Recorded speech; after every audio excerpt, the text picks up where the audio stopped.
Bam. All right, so let everybody know that we're back. I'm back on live. So we're back. Okay. So we're talking about a lot of deep stuff earlier. You dig? Shout out to everybody tuning in. Let me see. I had one thing's radio made sure to stop out late. Shout out to Marcus Williams. My man Marcus Williams from the Nubian Bookstore. Shout out to that brother. He went up to Old Lady Gang today. He said after watching us on the Ism Radio Travel Show, he went up there. When we went to the Old Lady Gang, me and Carl, the promoter, we went up there. And there was a brother there. He was like, man, I was just watching y'all. I came here because I just saw y'all talking about this place. So I'm glad to be able to direct a lot of people over there to that spot. A very good spot. And I just love black folks running things. Love black people doing good business. But we back up in here. We here, family. We here. We're here. We're back. We are back, family. London in the house. Shout out to London. What's up, Quadia McMillan? Am I pronouncing your name right, beloved?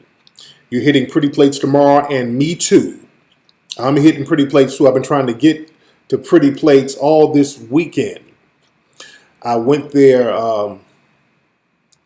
Did I go? I went the day before yesterday. They were closed and they were supposed to be open. So I'm definitely going to go up there. But everybody, let's look at the Indiegogo page and let's see where we are on the Hidden Colors 5 crowdfunding. We're at 17,479. Family, tonight while we're here, we need to get over 20,000. While everybody's here, that should be the goal for tonight. Get over that 20,000 hump, which should be easy. That's just a little less than 3,000. And earlier there was about 3,000 people in the room. There was 3,000 people watching earlier. And usually when I do my live show on Sunday, we get about 4,000. Last week we had like 4,000, almost 5,000 people watching it live. All right.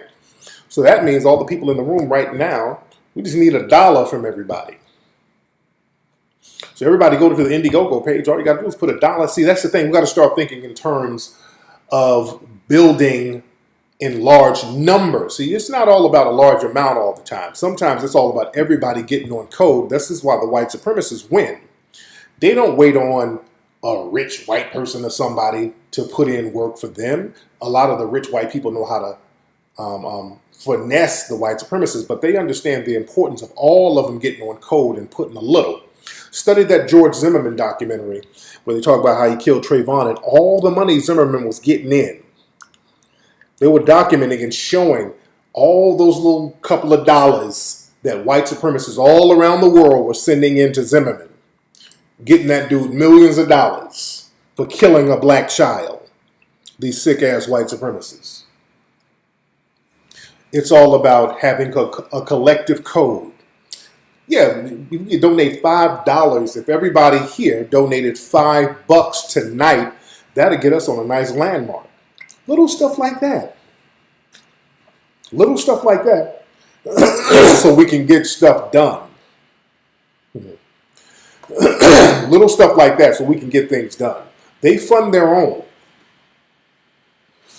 And like I said, we're going to have to make black empowerment our religion. You just got married, you look for a pound. And that's, hey man, every little thing counts. Every little thing counts. That's fine. If you get paid on Tuesday, that's fine.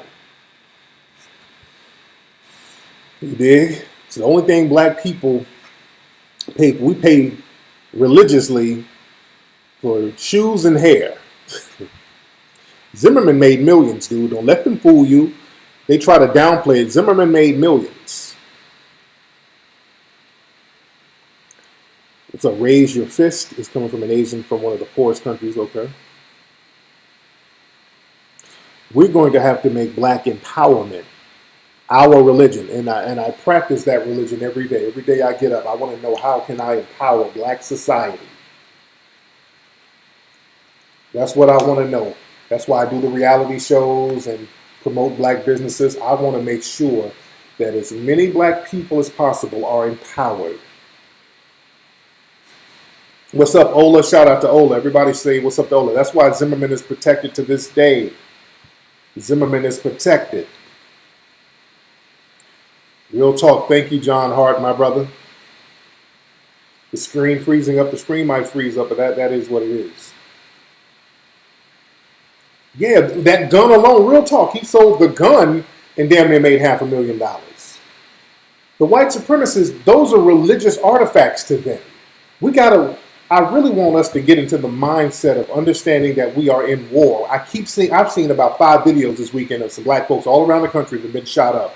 There was one brother, I don't know where this was, but he had a 2-month-old baby in his arms. The police showed up because they were sitting on the porch and they tased him with the baby in his arm, and black people, oh man, that fucked up, that fucked up. We yelling and screaming.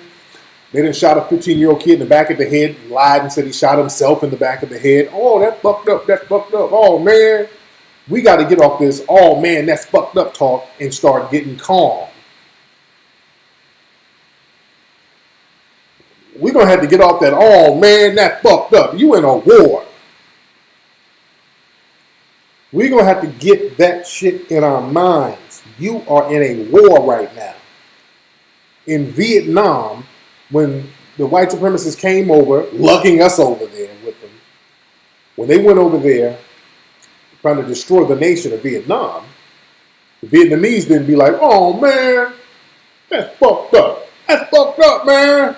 That's fucked up, man. They knew that fucked up ain't gonna cut it. That's fucked up, man, yelling at these white supremacists. That's not gonna stop nothing. They got quiet. They didn't make all that noise. They started understanding guerrilla warfare. Where did they get it from?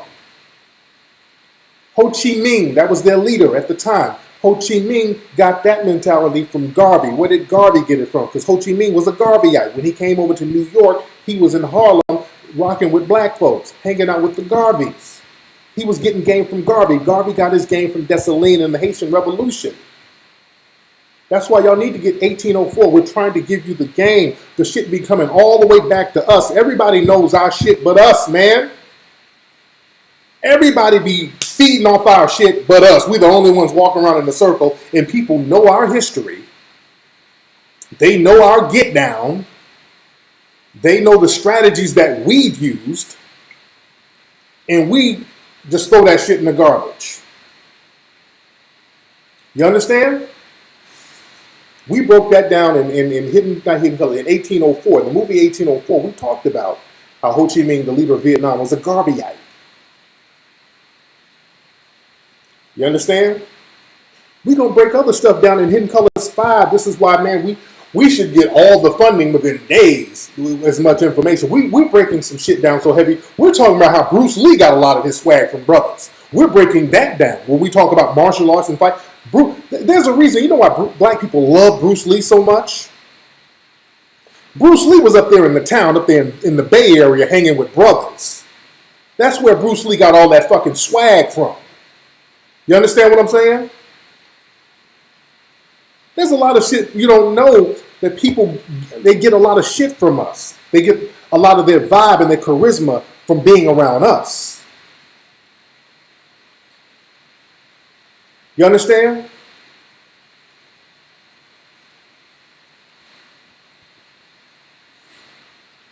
We got to understand the game. We got to understand our history. And when we're putting our history out there, we need the family to back that up.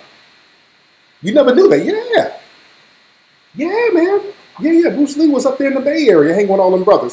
Some of his earliest students were black. Yeah, a lot of folks don't know that.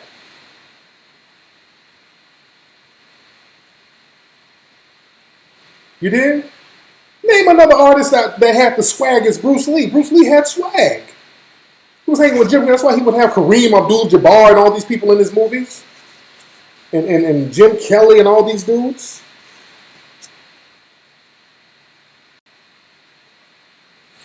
You did? Yeah, I just said that. Yes, indeed. We got get Nick Selstrom, get him the fuck out of here. We got a white supremacist talking about we was kings. And he's probably in a trailer park.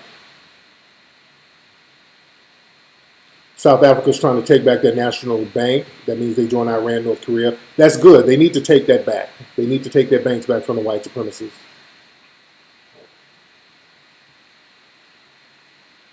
Yeah, that Nick Strostrom is trolling. Get him out of here.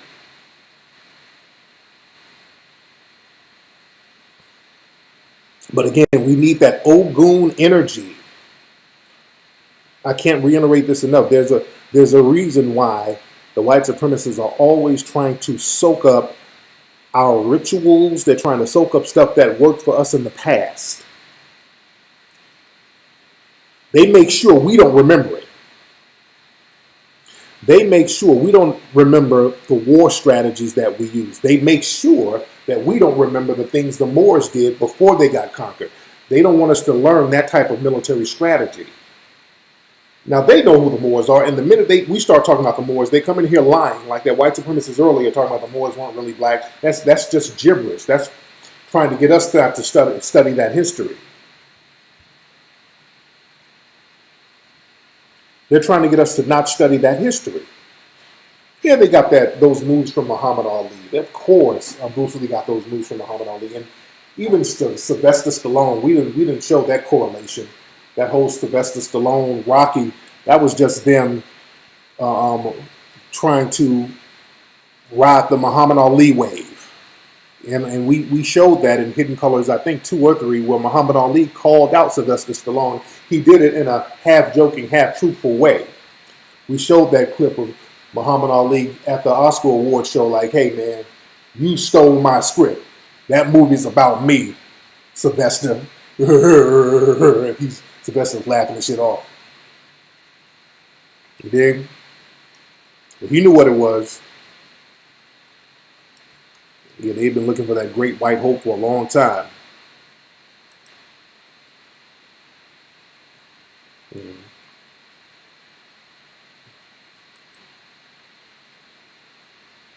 Yeah, the Spanish, they know they got a black bloodline. The Spanish, that's why the Spanish do not look like the rest of the Europeans. As a matter of fact, when they did some DNA testing on some of because Christopher Columbus, he's over there in the Dominican Republic. He's buried over there. That's where Columbus and a whole bunch of other of the explorers who were with him, they're buried in the Dominican Republic, which was Hispaniola. They did DNA tests on them, and they saw the sub-Saharan African DNA in their system.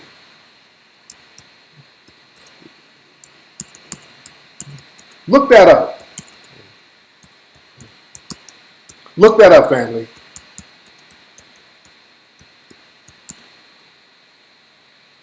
They exhumed some of the graveyard, his shipmates. And also, Christopher Columbus actually brought Moors over with him. He brought black people with him. Nino somebody, what's that guy's name? Nino Alonso, some of those dudes' names, but he brought Africans with him. Look that up.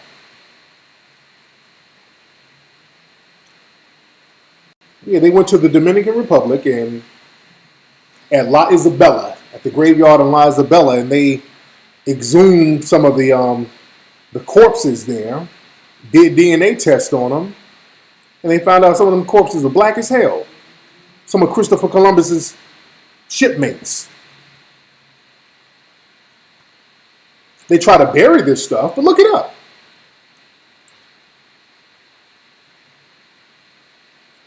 I must say El Nino Brown, hilarious. Nino Alonso. I can't think of the brother. It's one of the brothers' names. One of the Moors who was with Christopher Columbus. Because understand, I ain't talking about Estebanico. I'm not talking about him. That's something else. But Christopher Columbus had Moors with him. They were using Moorish maps. Yeah, those names. Because Spain at that time, before Columbus and all those people, was Al-Andalus.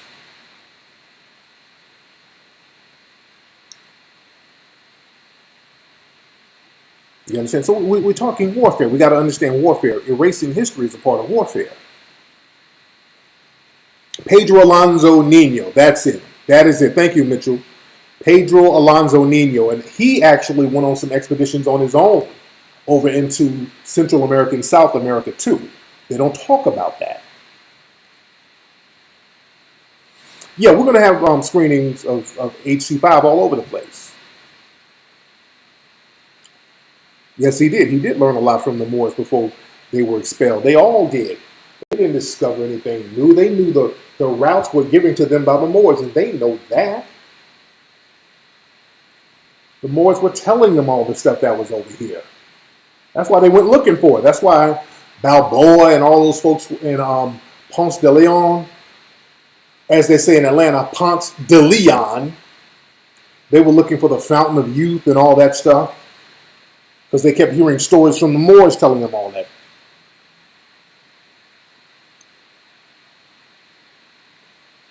What's up, Rashawn? You ready for HC5? That's what's up, man. I'm ready to make it happen, but we need the community.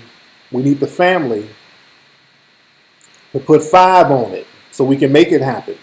See, everybody's, well, I'm ready, but I'm ready for y'all to be a part of it. I'm ready for the family to be a part of this thing.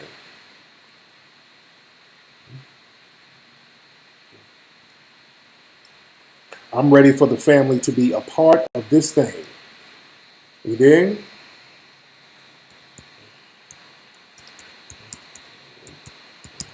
Man. Hold on.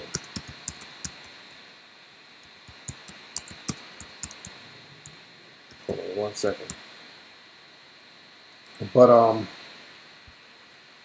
yeah, we need the family popping with it. We need the family to get down in this.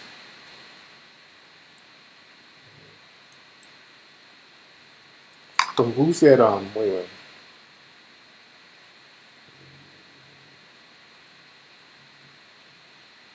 If somebody said wait. Somebody said something in the room I gotta look up.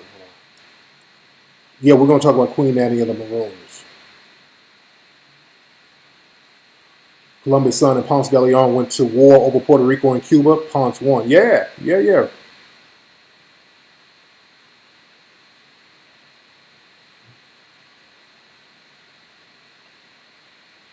There were Moorish traders helping him enslave other blacks. Not all. Yeah. There were coons. Understand? There were.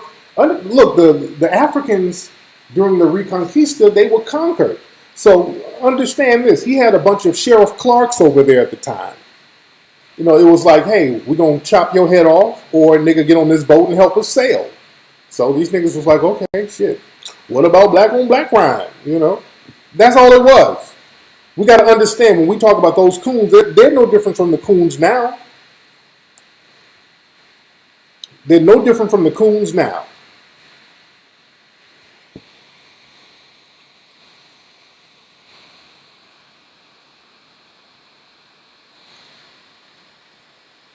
So we really got to understand history like that. Talk about chess and his role. And yeah, chess is good to understand strategy and all that. But now we know what needs to be done. You know, we know what needs to be done. Sheriff hat with his cowboy. Yeah, we know what needs to be done. We need to stand up. And again, this whole thing about, you know, getting your ass whooped and just yelling, and that ain't going to cut it. And again, the white supremacists, they're getting bolder and bolder, and they're attacking our children as they get younger and younger. They're attacking our children. And understand this, what they're doing with the Hispanics right now. Understand, like I said, the white supremacists, they'll go to war with each other, and we think that we have some kind of camaraderie with one of the groups, and we don't. That's why it's extremely dangerous for us to be caping for any group, because all you're doing is giving them power to subjugate your ass once their little war is over. Once the Hispanics and this whole immigration thing, where they're smacking them around a little bit, once that's over with and they get back on the same page, now it's going to be back, okay, let's get to our real targets, the Negroes. You understand?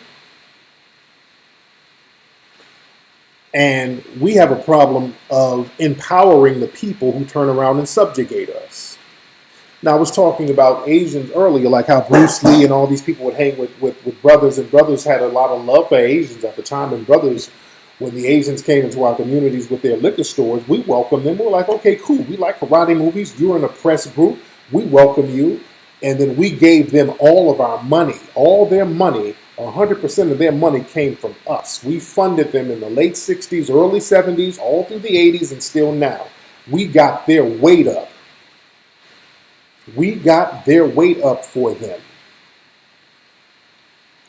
And then what do we get in return? We're thinking there's this minority coalition. Our children beat up. Our women beat up. People shot in the head by these Asian store owners, these wannabe white supremacists, Peter Liangs, and all these people. And the white supremacists, they know how to do the mixed breeding thing. And let me get on that too. They know how to breed with certain people that's going to create different types of bedwench and wannabe white supremacist hopper societies. They do it with us all the time. But they really do it with Asians a lot too. Creating this hopper class. And usually the most effective pairing is a white supremacist male with an Asian bedwench. That's the most effective pairing. Because the child, especially if it's a boy, a male child, that male child is going to get a lot of his anti-black views from the white supremacist father. The mother just kind of goes along with the white supremacist father. And what happens is the hopper child with the Asian mother, white father, you get all the anti-black hatred and you try your best to distance yourself from other minorities. But there's a lot of frustration with these dudes because they never get the benefits and privileges of white supremacy like that. They get proxied benefits, meaning they're just not treated as bad as the blacks. They get that a psychic type of benefit. The white supremacists won't be as mean to them as they are to a black man. But they don't get the benefits of whites because they're still treated as an other in white supremacist society. And not only that, the white women don't want to fuck them like that. White women ain't really checking for those awkward hopper dudes like that. Whereas those same white women go fuck niggas all day. They fuck brothers all the time.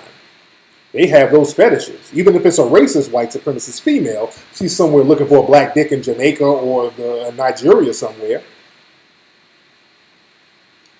But Elliot Rodgers is a perfect example of that. His dad was a suspected white supremacist. He had an Asian mom, so he kept trying to big himself up as some kind of Aryan. He kept talking about whiteness and how great whiteness is and all this stuff. He's really trying to talk himself up in his own documents, his own writing. And one of his concerns was white women that he wanted. He wanted white women so bad, but they were fucking niggas. They were out there fucking the brothers. And that was one of his problems. That's who he targeted, white women. That's who he was shooting when he did that mass shooting. But his thing was, why the white women that I want, they should want me. I'm white. I'm smart, I'm white, I'm a white man. And they're messing with our slaves. They're messing with the Negroes. These niggas are our slaves. Why are they messing with them and not me? So that there was that sick dilemma going on in this fool's head. There was another white dude who shot up Virginia Tech, not a white dude, but a hopper. Another one of those hoppers, remember? Out in Virginia Tech, there's some Asian hopper dude went and started shooting up people. He was all frustrated, sexually frustrated. And I think he had a white dad and an Asian mom. You understand? So you get a lot of these That's the Asians, a lot of these East Indians who want to be white supremacists their damn selves, but they're out at their others. They don't get all the benefits of white supremacy. They just get treated a little better than black people. But on the flip side, when it's an Asian man and a white woman and they have a child, usually the Asian male, the dad will teach the child about Asian culture to a certain degree. So the kid is not all the way lost. Like we were talking about Bruce Lee earlier. Brandon Lee, he was cool. Brandon Lee, Bruce Lee's son. Bruce Lee had a child by a white woman. So Brandon Lee was cool. He wasn't on that bullshit. I think Keanu Reeves, the guy was full Korean. Okay, so he was a wannabe white supremacist. All right. And I think I know Keanu Reeves is a hopper. I think his dad is Asian and his mom is white, I think. But Keanu Reeves is a hopper. You dig? Look at cats that I done battled on here, like Bunty, that East Indian coon, who's a major alt-right ass kisser. He's an out. Yeah, my girl Angela Yee. My girl Angela Yee. She has an Asian dad, black mother. That's my sister. I love Angela Yee. And she's cool. She understands what's up. She knows what's up. What's up, Tamar G? Yeah, Keanu Reeves is not Lebanese. Oh, he's an Arab. It must be a mixture there.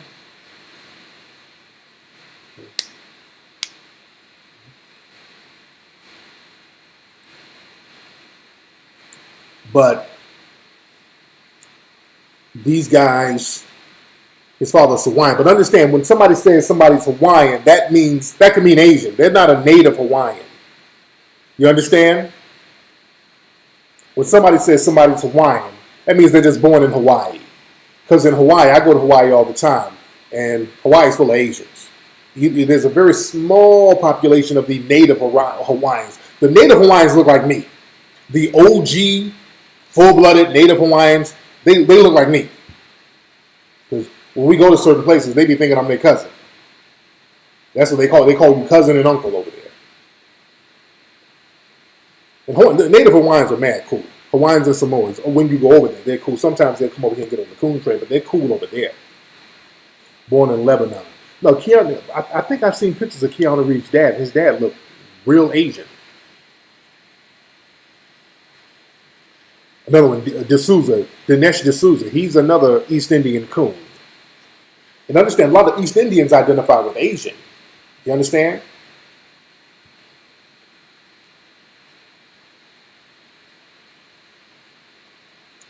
What's up, Sean Alford? How are you, Sean? Do Polynesian people identify with African? No, they identify with their own culture. Even though they have a lot of our phenotypes, they identify with their own culture. Oh yeah, that's what Dinesh D'Souza, that's what they get him for. They get him and Michelle Mark, and they get these brown-skinned Asian coons to do all the dirty work for them, speaking down on black society, so that the white supremacists can hide their racism. What's up, Rashawn? You say you love the Mink Slide album. Much respect, brother. We're gonna have vinyl in about a week or so. Said the Samoan Tongans, they be coon and hard, but in Samoa they're cool. See, that's the thing. In Samoa they're cool, but understand, in order to get over here, in order to live in certain neighborhoods, to get certain benefits, we got to understand, when these groups get over here, they're made to get on the coon train. They make them get on the coon train. Just like in Africa. Just like in Africa. There's this woman that they have, and they bring her to different companies. When Uber was going through some discrimination lawsuits and discrimination accusations, they made this one woman one of the spokespeople of Uber. Her name was Bozoma St. John. Now, me and this woman, we kind of bickered back and forth on Twitter before because of her bedwenching. You know, she said some real slick shit that I didn't like, and they put her in certain positions. And she's a full-fledged bedwench, and she's from Ghana. They just announced recently that, you know, Papa John's they're going through all their racist nonsense, so they done went and got this same woman, Bozuma St. John, and they done made her a PR spokesman for Papa John's Pizza to help them rebrand and get their brand back in order. And that's the thing. They know how to get these people who don't have a connection with us over here to be the spokesperson for black society. This is why when you look at a lot of white-backed media here, they have West African first and second generation immigrants running it. I'm going to say that again, and I really want y'all to get it. What's up, Rashonda? Y'all like that Mink slide? Everybody, I hope everybody in here is bumping that Mink slide, because people really like that Mink slide. But like I was saying, they make sure that the media that we see as black people that's fully backed by white society and the white supremacists, they make sure those people are immigrant black people, first or second generation. The Dravidians are black people over there in India, and they're treated very badly. When you look at sites like Media Takeout, look at every site that's popular among black society. I'm talking about damn near every one, besides mine. It's not on CD. You can get it digital. You can get the Mink Slide album on Google Play, and well, you can't get it on CD on Amazon. I'm wrong. You can get it on CD on Amazon. Well, I want y'all to look at this. I want to make this point, and I've made this point before, and I really want to reiterate this. When you look at a lot of black, quote-unquote, publications or media that's backed by the dominant society, there's a reason. DJ Academics, he has Caribbean parents. World Star Q, Caribbean immigrant parents. The Shade Room is Nigerian.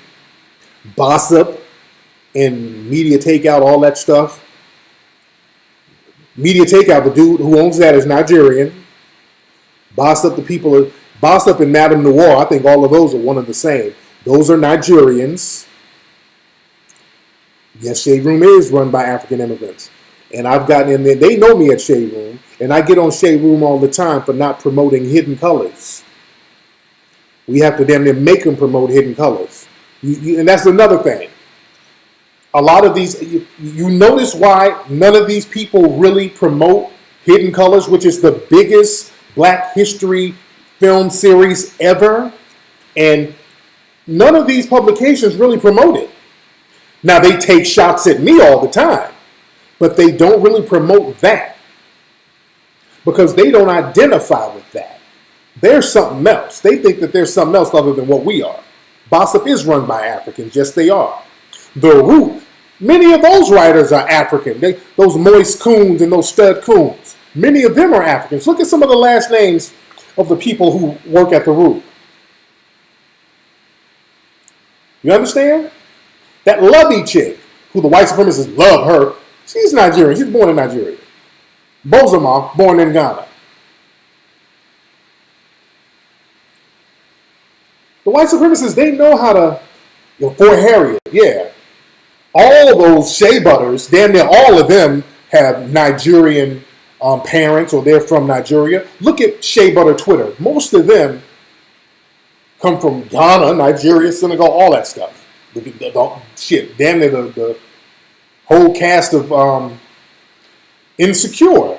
Issa Rae, Senegal, the other chick, her Molly, her homegirl, I think she's Nigerian. Light-skinned girl, they're from Grenada, some shit, her family's from here. So they don't see themselves as us. You dig?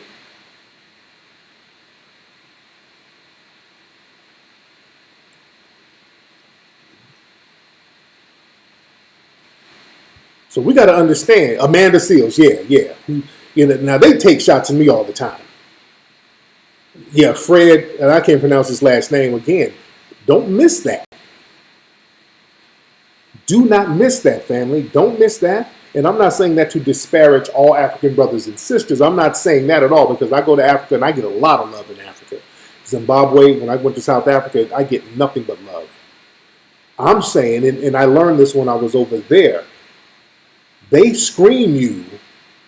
And I've talked to my brothers and sisters there. When they want to come over and get a visa to come over here and get a green card to come over here, they damn near make you a coon before you get on the plane. They turn you into a coon before you even get on the plane. You come coon ready once you get to the damn embassy over there. For the ones who want to leave, you got to be coon ready. You dig? I'm not saying she is, Tina. I'm not saying she is. But a lot of these folks, they've said disparaging things about us. They've said questionable things about us. You know, when you look at certain people that we're pointing out when it comes to Black Americans, they've said some real weird stuff. Like a lot of folks were getting on Issa Rae, and I think some of her stuff is amusing. You know, and I look at the show and I actually like the show. I like the show Insecure. I think the writing is good. It's cool. You know, some of the things that she said, you know, that whole Asian man thing, you know, that was real funny style. And this season, I want to see where they're going with this shit. You dig? But again,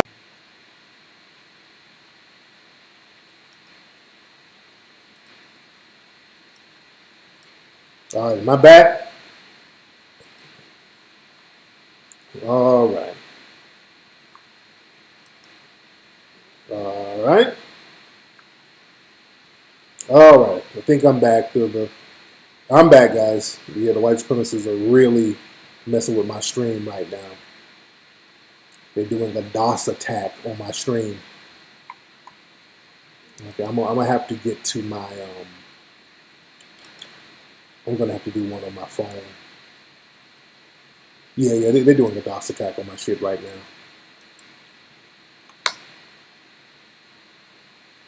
Close it down.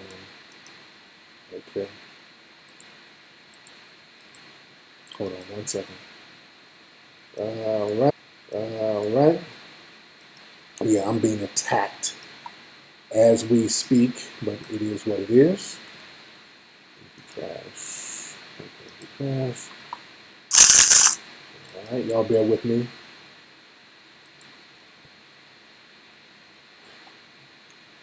Let me see where we are. Okay, we at 18,400 on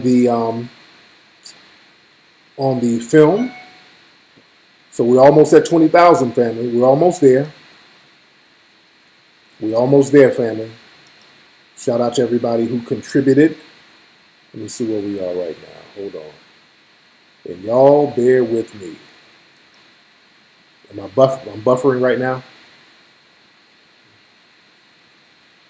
All right, there we go. All right. I'm back. Frozen screen. Okay, I'm back. All right.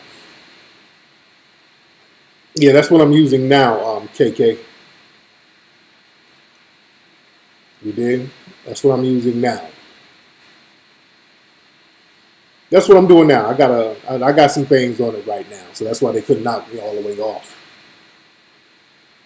Yeah, Dr. Claude Anderson might be in HC5 because I'm going to be in DC chopping up with him. I'm going to be in New York in a couple of weeks too, doing a lot of filming out there. Yeah, and that's the thing. Whenever I release these films, these same African shea butter websites, not only do they not promote the films, they go out of their way to attack me. They're white supremacist paymasters. Every single time, every single year I put out a movie, they all are paid to write slander articles attacking me. And unfortunately, people never buy into their bullshit. They can see what it is. What's up, Knock Knock? How do you fund? Right there below the screen. And D Tubman is putting up a link right now. Contribute to Hidden Colors 5. This is why it's important to do this. They don't want y'all learning this stuff. This is why the mainstream media will not acknowledge the impact of the Hidden Colors series. This is why they will not acknowledge it. And it's hard to ignore. And we don't need them to acknowledge it. We don't need them to. But understand, when they promote something very heavy, that means they want it to be known. When they go out of their way to not promote something, even though it's the wave, even though we have packed theaters all over the world, and the mainstream media here are just hush-hush about it, that's something that you need. Now, the international media, now they'll speak on it first. Like when I go to the UK or I go to the Netherlands, I go to other countries, they'll speak on it. You understand?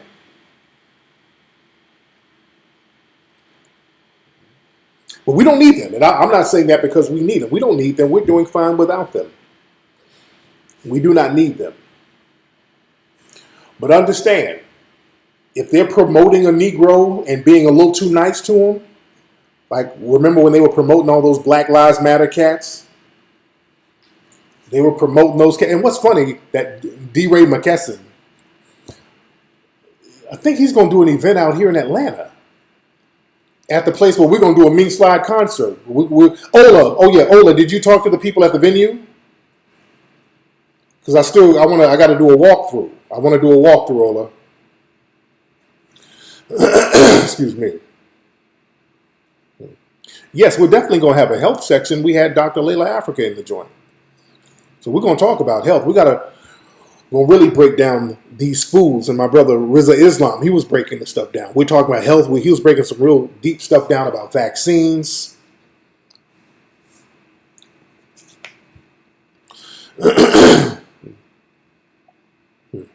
What's up, Isaiah Thomas?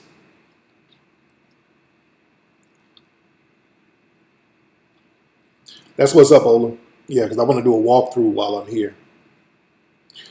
You know what? Joseph, while you bullshitting, I want Omarosa in Hidden Colors 5. I do want to talk to Omarosa. Shout out to Ebro from Hot 97. That's my dude. When I go to New York, I'm going to definitely chop it up with Ebro. And again, I'm going to be in New York in a couple of weeks. I'm going to holler at the Breakfast Club. Probably do that. Holler at my girl Ness Nitty. That's my sister. Love her to life. And my brother Colin. I'm going to chop it up with them when I go out there. And my dude Sadnetta, I got to chop it up with Sadnetta. Shout out to Sadnetta. I'm going to come to Texas soon. I want to do something in Dallas. Dallas shows me a lot of love. Dallas shows a lot of love. You dig? Okay, Ness is fine. Yes, my sister is fine. Yes, she is. And I say that in a brotherly way. Yes, Ness is fine.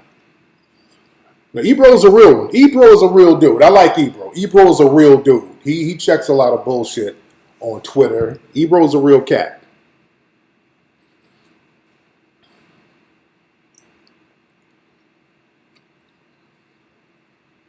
Dr. Ann Brown, I don't know who that is. But I would like to get Omarosa. Where can I get in? I don't know how to get in touch with Omarosa. John, you say I stay co-signing coons? Who did I co-sign who's a coon, John? Condoleezza Rice, hilarious. Man, I got a lot of love from Dallas, man. I know whenever we have the screenings of Hidden Colors, so Dallas, they sell out fast.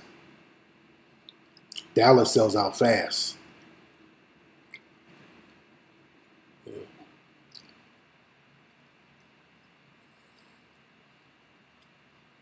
Get Ben Carson? No.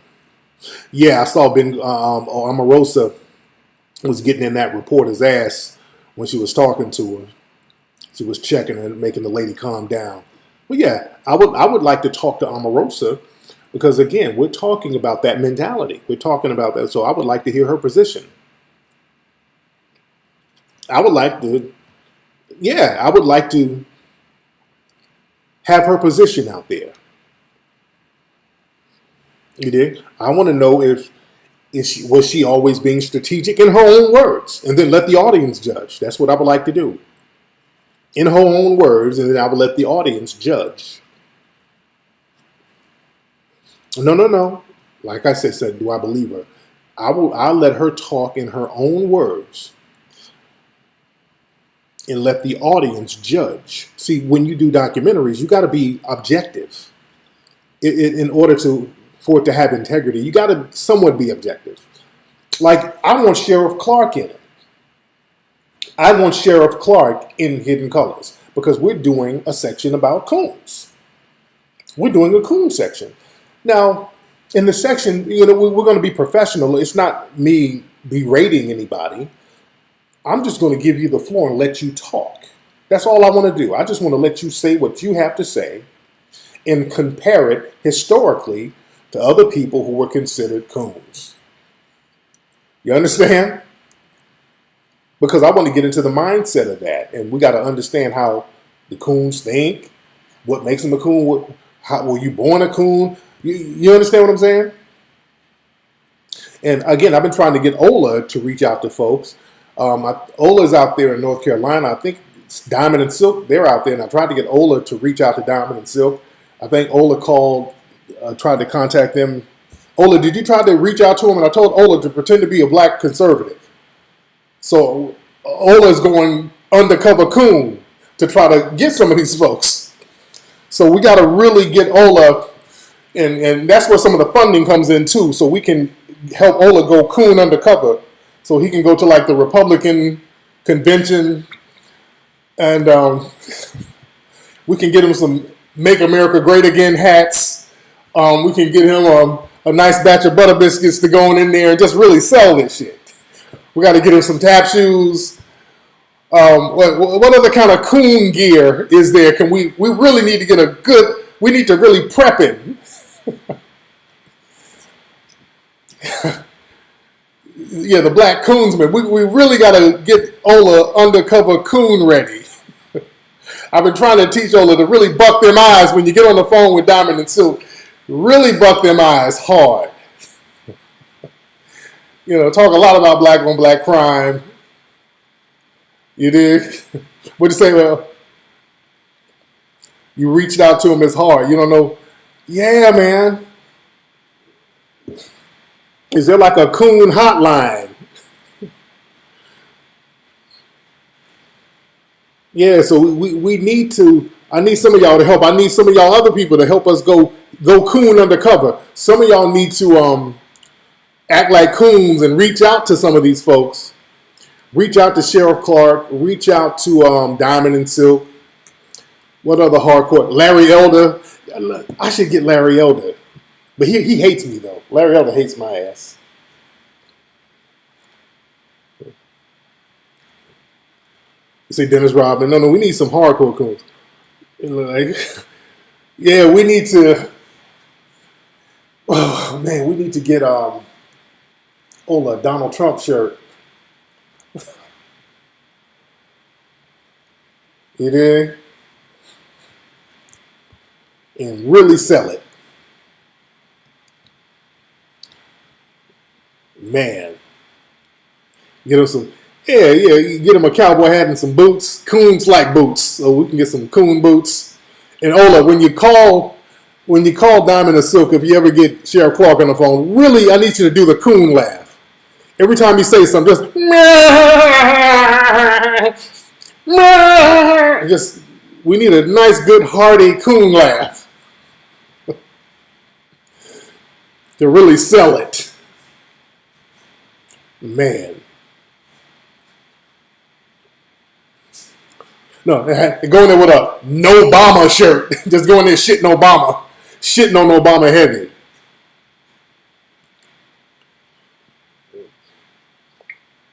Man.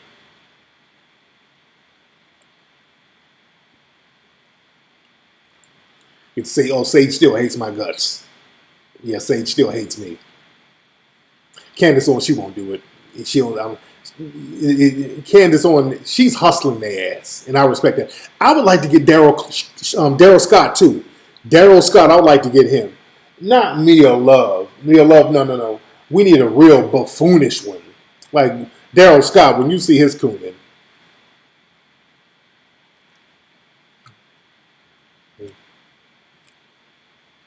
Hey, Charles Bark. What's up, Charm? Everybody say what's up to Charm. Everybody say what's up to Charm. Did y'all see that? I posted a clip on my Instagram live. Let me play it here. I posted a clip of this brother. He was this old dude at like some liquor store somewhere. He got into a fight with this young cat and hemmed his ass smooth up. Let me show you. Shout out to everybody who recommended the Negril Village. Shout out to Killer Mike. This is my thing. Shout out to Miko Grimes, my sister Miko. We had that earlier. Me and Carl, the promoter, we went to, let me show y'all that. That's the Negril Village. Nigga, this shit was good as hell. This was good as fuck. Shout out to y'all who recommended this place.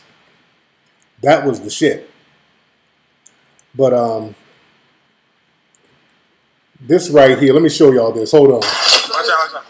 This brother, this young nigga, looked like an Arab dude or something. He might have been an Arab or a Hispanic. I think he was a Middle Eastern dude, but they were like in a liquor store, and this brother hemmed his ass up. Hold on.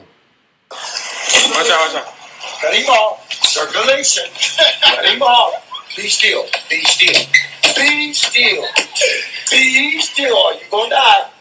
Be still. You gonna die. All right. Tap out. Tap out. Go, let go. Tap out. Let go. All right, then. Let go. Stop. Stop. Go. All right, stop. Mark. Circulation. My fucking ass. Wrong nigga. Wrong nigga. He red. Military. Nigga. I'll beat your ass. Wrong nigga. He would have had Talamar. I'll kill him. Hey, dude, y'all gonna learn running up on them old ass brothers. I don't know how many times I gotta warn people about fucking with one of them old black men. I done told y'all once, I'm gonna tell you again, them old black men ain't no easy damn win. These old black men ain't like an old white man. Old white men be all rickety at 50. He can barely walk at 50 and shit. These old brothers, all of them got one ass whooping left. I'm going to tell y'all again. Y'all got uncles, dads, whatever. All them old niggas got one good ass whooping left in them. And deep down, they be wishing somebody pulled that ass whooping up out of them. They got one more to give. And motherfucker, y'all run up on one of these old niggas, boy, they ready. You saw that nigga was ready. He hemmed that motherfucker up so fast and start talking to him. Circulation now. You better stop now. You better, don't move. Circulation, nigga. You fuck with one of them old niggas if you want to. You fuck with one of them if you want to. Cut him off. Cut it. Circulation. Cut him off. Circulation. That old nigga had dude him the fuck up. Tap out now. Nigga, I'll kill you. Nigga, I'll kill your ass. And them old men will kill your ass. You're like, I told him I'd kill him. Y'all fuck with you fucking with the right one, man. Y'all mess with these old brothers and think it's an easy win. Y'all be thinking these old niggas are easy to get at. Yeah, they're not. These old dudes don't play games like that. You gotta ambush an old dude like that. These niggas be having all that calcium buildup and arthritis, locking up them arms. When them niggas lock up, they can't. Shit. Them strong ass calcium ass arms. Shit. He was dead serious. He would have killed that nigga if he wanted to.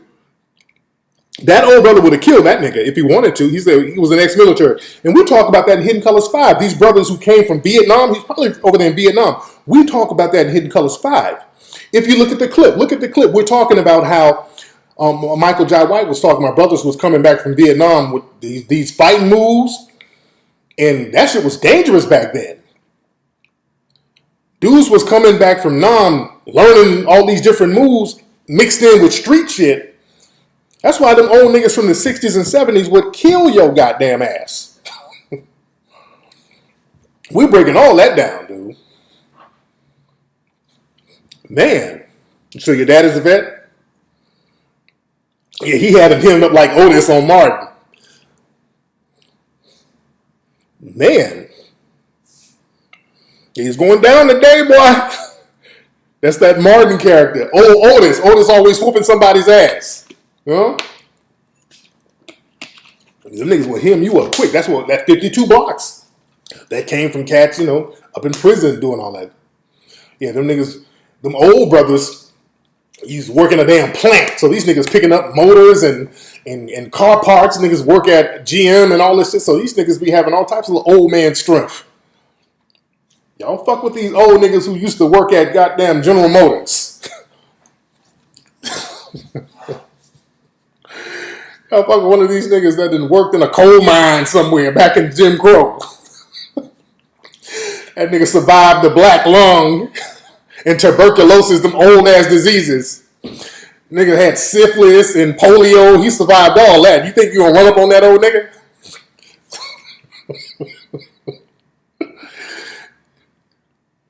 Shit. Yeah, the niggas working steel mills, the plant. It will, old niggas will fuck you up. And ladies, I said this on Instagram too. Ladies too. Y'all think y'all be sleeping on them old niggas. Y'all think, okay, you meet one of these old dudes and be like, oh yeah, this little old, I got this old nigga trying to holler at me. Yeah, I got this old girl. Yeah, I got this old ass nigga. Girl, I was at the mall and this old nigga was trying to spit. Girl, I'm about to get the bag out of his ass. But he old. He probably can't give it up. He can't get that dick up. I ain't got to do nothing. I'm about to get this rent paid. I'm about to get some shoes for man. Girl, I'm about to get it. I'm about to get it in. You want a bag? You'll be trying to get orders for your homegirl. Girl, you want a bag too? I'm gonna get him to take me to the Gucci store. You want a Gucci bag? You plotting on Ezekiel. One of these old niggas named Ezekiel. You plotting on that nigga because he's all cool and meek on the phone. Hey, sweetie, I can't wait to see you. It was my pleasure to meet you. Sure enough, it was. Twas my pleasure to meet you. I just can't wait to get together with you and we talk about some good things. Okay, Ezekiel. He's all nice and girl, I'm about to get this money out of Ezekiel's ass. I'm gonna go over here real quick and get this little rent paid. I'm gonna go to Ezekiel's place, and you go to Ezekiel's house, and Ezekiel fuck the shit out of your ass. Ezekiel pull out that big civil rights dick and lay your ass out. Ezekiel have your ass in the buck. That nigga power driving your pussy. You be in pain like, ow, Ezekiel, damn. You hit my uterus, Ezekiel. And he be like that nigga, circulation. Cut him off. Circulation.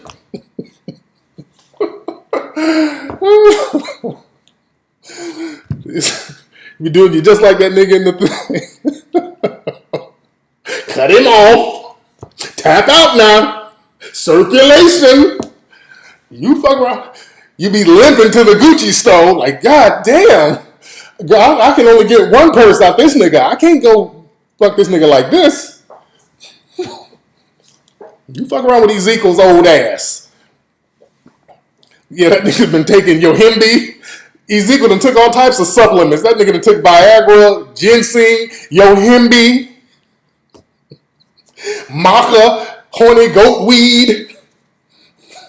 That nigga dick down to his ankles. Tearing your ass up. That nigga, he done took all that shit and a shot of Hennessy. Man. That nigga tearing up your pussy to the Temptations playing in the background.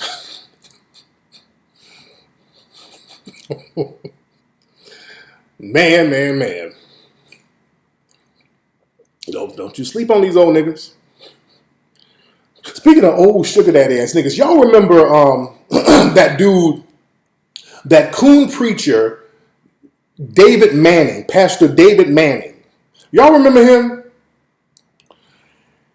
He was that coon who was on that shit about Obama is a Mac Daddy. Remember him? His name is David Manning.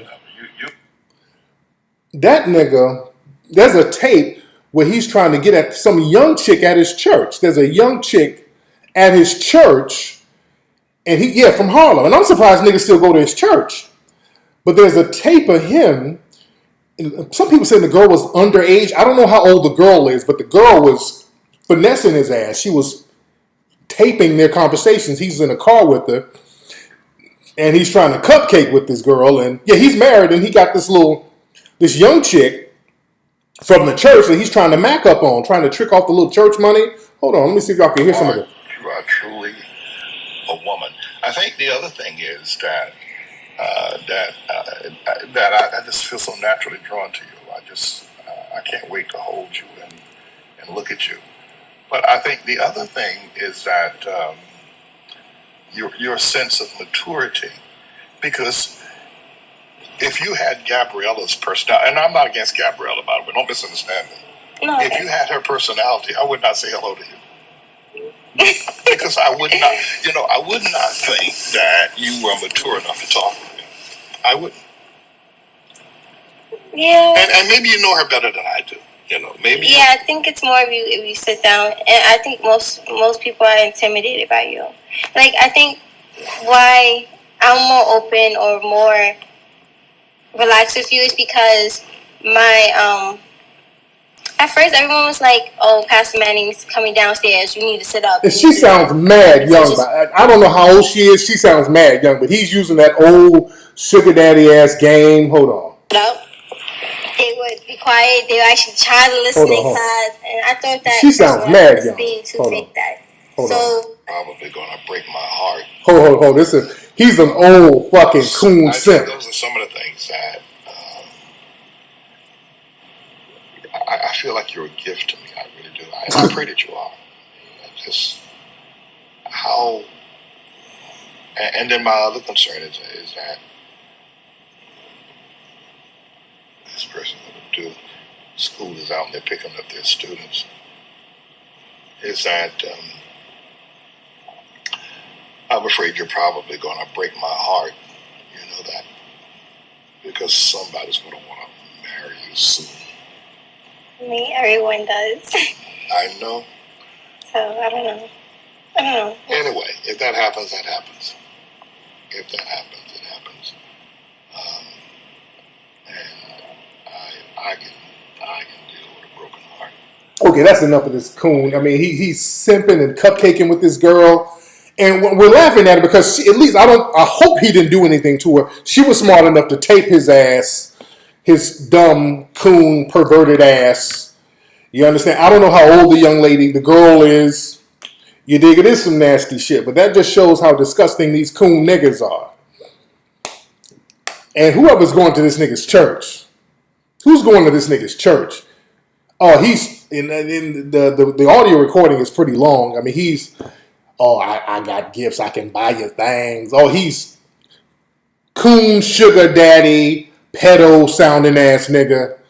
Yeah, he. But we know he's a dirtbag. But all that cooning he was doing. You dig? I wouldn't have him on the coon section. No, I wouldn't, because I don't like no nigga who's on some. I don't know how old that girl is. I don't know how old that girl. Yeah, he's an ex-felon, and I don't know how old that girl is, because the nigga sound like he's on some pedo shit. That girl sounds hella young. It's a lot of kids at that church, which is just beyond me. Damn. Yeah, she sounds like a child. You dig? Yeah, so that nigga's on pedo. He's on pedo watch.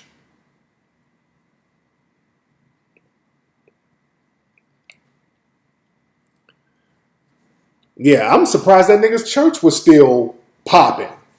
Who goes to this nigga's church?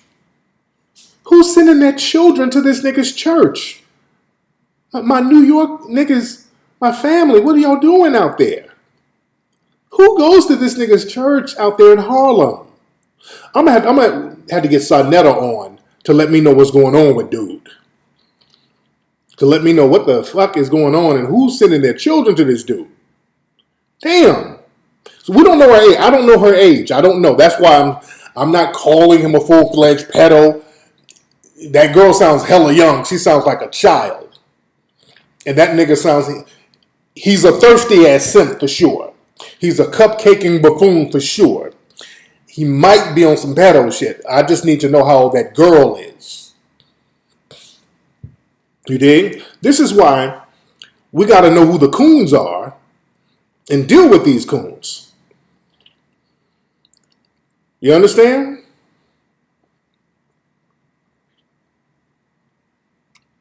So if this nigga's church is still in attendance, he's getting money from somewhere else, and he's probably using the money he's getting somewhere else to trick off or whatever. I don't know.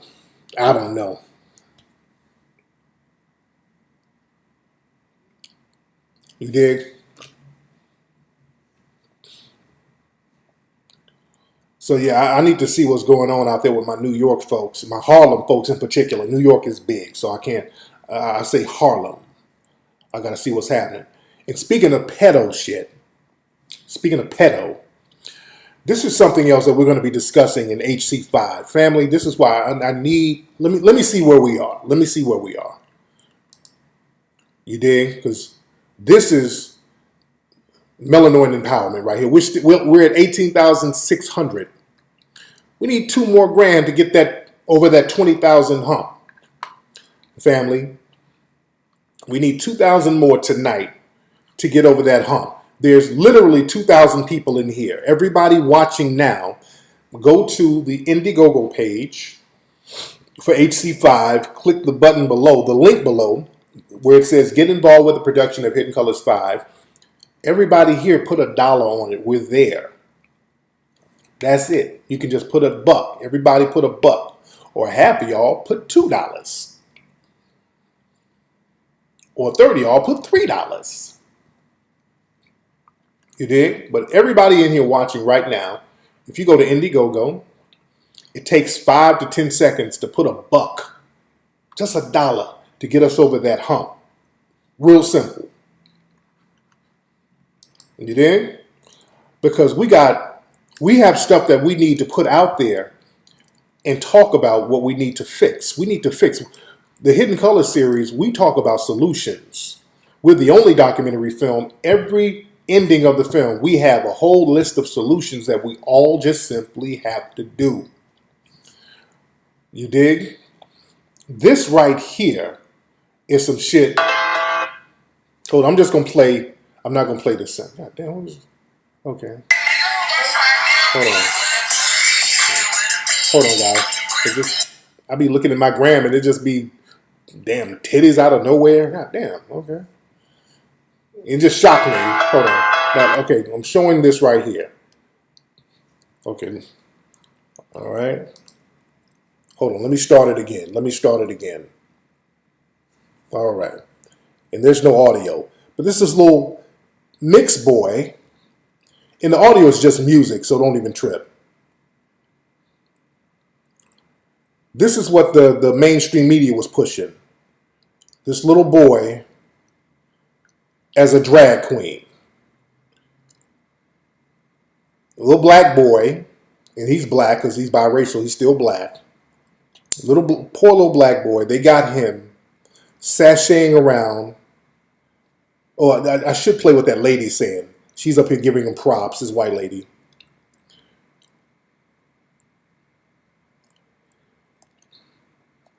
So I want y'all to notice how, look at the sexual innuendo in these pictures. This ain't just about being a drag queen.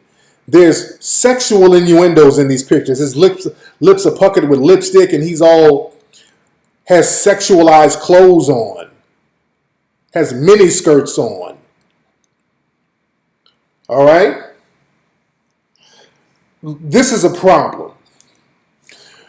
A lot of black people, especially in the entertainment industry, they're afraid to say something about this because if you criticize it, the white supremacists will flip it and make it seem like, well, you're criticizing homosexuality. That ain't it.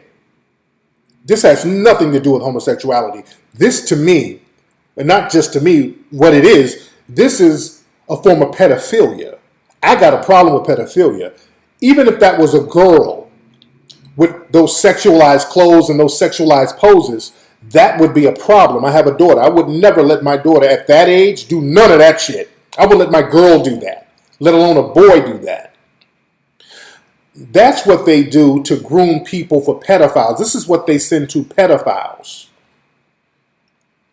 There's a movie, An Open Secret. A white lady did this. And they talked about in this movie how they would do stuff like this to groom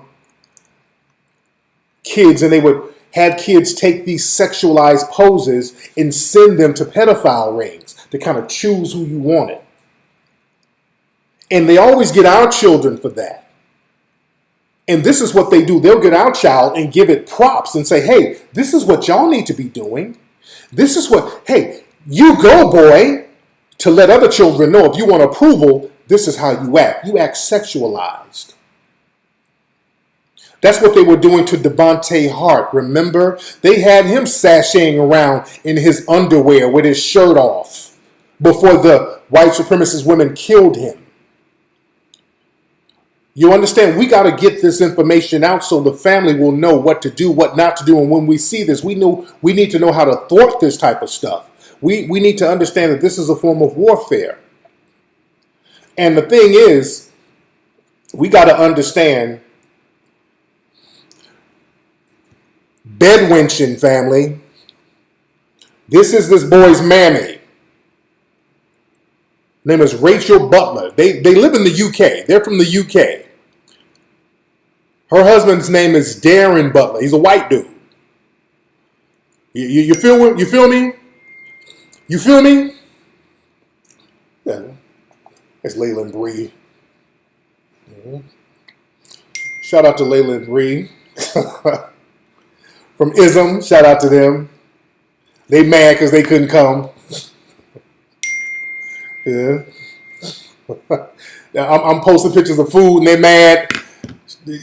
I'm gonna bring y'all on the New York and the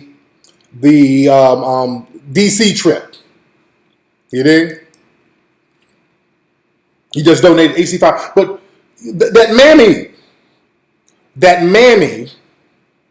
Shout out to everybody. Say what's up to Layla and Bree, my sisters from ISM Radio, my hosts. And again, look at the episodes of the ISM Radio reality show. Look at the episodes of the ISM Radio reality show, where a lot of folks like the Chicago one. That's where Bree was on there a lot, and we had Bree's homegirl, her family. That was a very good episode. And the lookbook. I know y'all got the lookbook, the coffee table book at ismradio.com. I know you guys have the coffee table book. I'm posting up all this food, and they mad because they've been wanting to come down here and eat all this damn food we were going to, so they've been hating. You did. And plus we're off this week, so they don't have to go into the office. Yeah, those are my girls, man. Real good folks. But y'all get that lookbook. Y'all get that now at ismradio.com. But yeah, that bedwench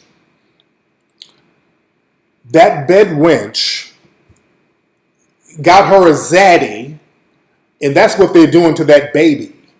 This is why I'm so hard on these bedwenches, because these bedwenches get around zaddy and they let all types of shit happen with the children, dude. The travel show is good, and man, I'm so proud of all the black businesses that we promoted. But again, man, I really hate to see people attacking children. Because that little boy, man, he looks like one of my kids. I got kids who look like that. He looks like one of TJ or a Sear. So I don't like people getting our children and using them as test dummies.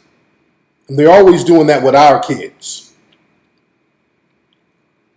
They're always doing that with our children, family. We have to look out for our children. Shout out to Tip, by the way. Shout out to T.I. And I was going to do this, but T.I. beat me to it. There was a kid, it was a news reporter, I think she was in Chicago, or somewhere, I don't know where this was, but at school, this little boy, one of these kids, they tried to buy lunch and they were 15 cents short, and the cafeteria workers threw the food away and wouldn't let the kid eat. And I was like, I'm going to find out, I'll pay for this kid's fucking food. If they, I don't, when it comes to people eating and no. I'm like, damn, I'll pay for the kids' food. And then I saw a tweet with T.I. T.I. was like, look, I'll pay for the kids' lunch for a whole year. That's some bullshit. You dig? So he beat me to that. But shout out to T.I. T.I. is a real brother. I need to get in touch with T.I. and see if we can get him in the movie, by the way, since I'm down here. Damn, it's hot than a motherfucker. But brothers, I'm going to talk to my brothers, my black men. We're going to have to get back into the art of manhood training to a certain degree. I'm going to talk to I know there's a lot of hood rats out here trying to undermine. I know there's a lot of bedwenchers trying to undermine. I know this. But we're going to have to get the brothers to step up and say, look, we're going to look out for these kids the best way we can. We're going to create things for these children to keep them safe. We're going to go out of our way to make them safe. It's going to be up to us to do it.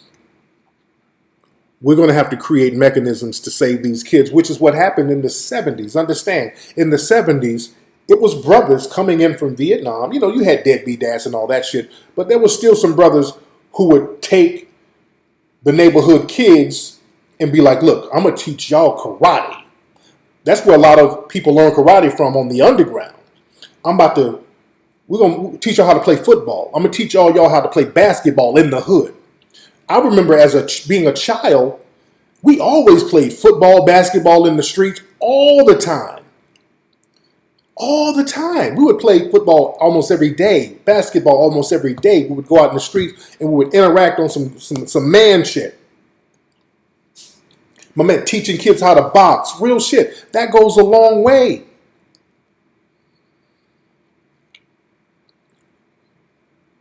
Cats getting these kids and teaching them how to handle yourself as a dude. How to handle yourself. That was one of the reasons why I wrote books, to give dudes game. Not to poison niggas' minds. I wrote books to give young niggas, and I was real young when I wrote the book. I was very young when I wrote The Art of Macking, but I was trying to give them, my game was advanced because I got a lot of game from older players. So I'm like, let me teach some of these niggas my age and younger the game, so they're going to this dating thing and relationship games with a little ism in their pockets. That's why my audience is young today. My audience is very young. That's why the stuff that I do is so impactful, because I've always had a very young audience. Because I look at them first. They're very important. The young audience is very, very important. You dig? Bring Mac lessons back. But we got other business to handle. I still be wanting to teach y'all some game. I'm going to probably write, when we get some other business in order, things have to be in the proper context. Because I know, look,